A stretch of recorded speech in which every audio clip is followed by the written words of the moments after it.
I'm fuming. I'm absolutely fuming. Manchester United 2, Liverpool 4. We conceded 4 goals at home to Liverpool. I think it's the first time the Klopp has actually won a game at Old Trafford. Yeah, I appreciate it. We're second place. Yes, I appreciate it. We're probably going to say second place. We've got top 4. There's no real, pressure on United. And Liverpool obviously wanted it more, clearly, because they want to fight for top 4. But we had it in their hands to destroy these guys. We had it in our hands to destroy these guys, and I'm annoyed. I'm annoyed. I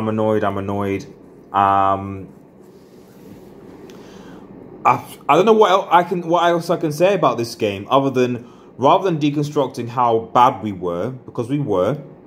I think I'll just make a few points. I think the first point is that when you play against a team that's known to press, you don't try and pass the ball out from the back. That's number one. We know that Liverpool press, Jurgen Klopp has not changed the way he's played. He's always done that.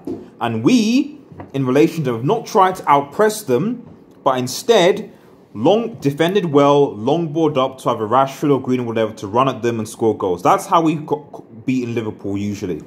So to not do that and try and play Liverpool was doomed from the start. And the goals that we conceded because Liverpool basically forced us into making mistakes.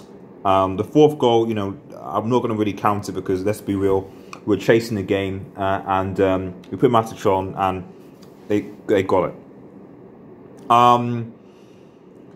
You then look at the second reason. You look at our defence, and whatever people are saying about how bad Harry Maguire is, we've conceded 6 goals in 2 games without Harry Maguire playing. That's just facts. We conceded 6 goals without Harry Maguire playing, and so for he's a bad defender, etc. We still didn't concede that many goals when he was playing. We still need a centre back. We still need a CDM. I'll come to that later, but thinking, and I thought, okay, yeah, you've got Baye, you've got Lindelof, you've got McTominay for the whatever, like it's going to be fine, and it wasn't. It wasn't at all. We were so hopeless in the back, and we need a top quality centre back to play alongside Maguire. Personally, I would have possibly even started Tuanzebe because Baye just doesn't look good, to be honest. He didn't have a great game. Fred had an awful game. McTominay, not much better. And frankly, for quite a lot of that game, what you found is when Fred came off, Pogba basically played the deeper role. So we couldn't really create anything because Pogba was playing so deep. And we almost reverted back to how he played earlier in the season, where if Fred comes off, and because Ollie loves to play McTominay basically plays further forward, doesn't track back, doesn't tackle, doesn't create, doesn't drive, and so we're basically dead, and then basically Bruno gets isolated, which is what happened. And then lastly, Rashford is injured.